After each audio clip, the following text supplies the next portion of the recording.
Talk tonight about mounting concern over political killings across various parts of the country ahead of the 2024 general elections. Records, we're told, show that to date only 2 convictions have been secured from the 24 recorded deaths of activists in the last 14 years. Activists from Abahlali Basemjondolo have raised concern about their safety as well, because many of the murders of Abahlali members have still, to this day, not been resolved. The Human Rights Commission of South Africa is calling for President Ramaphosa to intervene. Let's speak about this with Chris Nissen from the South African Human Rights Commission. He's commissioner there. A very good evening to you, Chris. Thank you for your time. So what we're talking to you tonight about is, in fact, not just political killings, but the killing of activists, because Abahlali say that issue has gone neglected over the years, and they've in fact come to you with complaints. What do they say exactly? No, thank you. Good evening to all the viewers in Temekile. Thank you so much. You know, it also comes, your discussion comes at a time when there is also the commemoration of the Craddock 4. You remember bodies were found in this time in 1985. And also on the 20th of this month, the Craddock 4 will be commemorated in Craddock through the Fort Kalata Foundation. So when you look at that and you hear about what's happening, then it's very concerning. Abahlali came to us over the past few years complaining about their members, being assassinated, their members being hiding, their members being harassed, their members being this.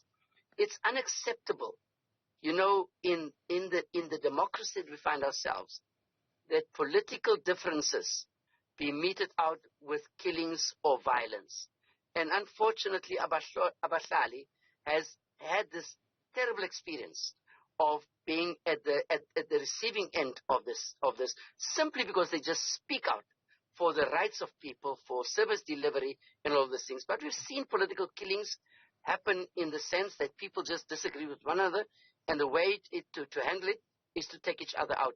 We thought that at this stage in our democracy we would have a maturity in which we can differ and defend the right of others to differ from us. They have come to the Human Rights Commission through the KZN office, and the Commission has put into process the complaints through the complaints handling procedure to ensure that we now investigate these matters.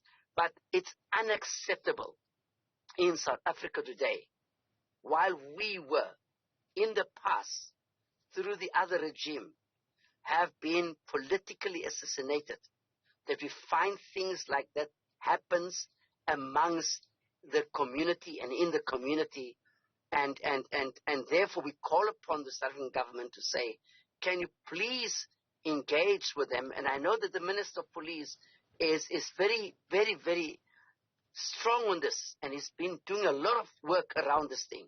And so we will urge him to do much more to ensure that those who does this get brought to book. And in terms of the scope of your investigations as the Human Rights Commission then, Chris, when you look at what Abahlali are alleging, some of these alleged assassinations go back almost, more than 15 years ago, almost, 2009 roundabout.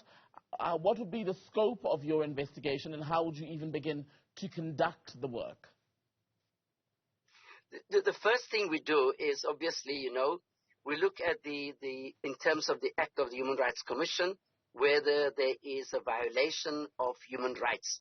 And clearly the right to life is, and when that right is violated, it is a violation. So the Commission in the KwaZulu-Natal office have been receiving these complaints, and yes, there was some dissatisfaction. We have resuscitated those complaints. The Commission in the KwaZulu-Natal area, KZN area, are working on it by investigating, and what they do is then, obviously, we don't have the powers, neither the capacity to do what detectives will be doing and what other forensics will be doing. But what we are saying is that, can South African police services please and do this investigation, and the Human Rights Commission needs to monitor how far these investigations go and how many people are being brought to book. And the complexity when you contrast political killings versus the killings of activists, for example, when we talk about killings of politicians councillors, etc. in South Africa. Often they're either people who have been killed at the request or the order of a fellow politician, either from their own political party or a rival organization. In the case of Abahlali, they've long alleged that their activists are being killed at the behest or at the order of companies with which they have gone into conflict over either refusing for mining or other development work to continue. Does that raise a clear complexity to you as far as the investigation, especially at a criminal level? Absolutely. Let us take the issue of Bafana of the Eastern Cape, where in terms of the Amadiba Crisis Committee, where he was Tolweni, where he was allegedly assassinated. And you will recall that about 2-3 years ago, there was another activist, killed because of the actions of the stance that she took on behalf of the community against people who do not want consultation and or the consent of the community. So when we look at political killings, as you correctly stated, it is the issue about I differ with you, I want your position, and I do whatever I want to do. So there's a whole different category. That category is simply a infighting, whether it's party political or intra-party political. That's different. They are just there, and we've seen that, and we're very concerned about it. We've seen this over the years in our country. However, when it comes to the activists, that's why I mentioned that this month we commemorate the Craddock 4. When it comes to activists, it's not those activists that wants to have a position where they will benefit from. Activists who stands up, like Abahlali and them, to say we want excess of water coming into the informal settlement. We want excess, we want sanitation. During the disaster, the flood disaster, they fought to just have water tanks coming to them. But not only them. There are many activists across the country that are standing up and say, we want this thing to do. And once you then touch that activist, whether it's discrediting that activist, whether it's hurting that activist, assassinating that activist, or violence against that activist, many activists have also lost their jobs, have lost their positions, because they stood up and spoke out. So that's a bit different.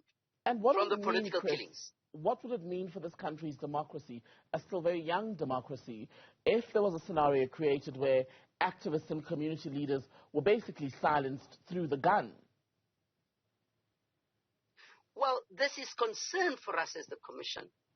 The concern is that the democratic space for activists are apparently being closed down or being seen to be closed down.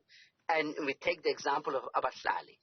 But I must also say in many other areas, civil society has been great in pushing the boundaries for more space for this activism to happen in the civil society. There are many women, men, and on every front, whether it's the LGBTI community, with the land issue, with the social justice issue, access to justice, there's been women and men at every front, young and old, that has been pushing for this space to be broadened so that the activists are not discriminated against, are not discredited, are not being hit, are not being hurt, and not being killed.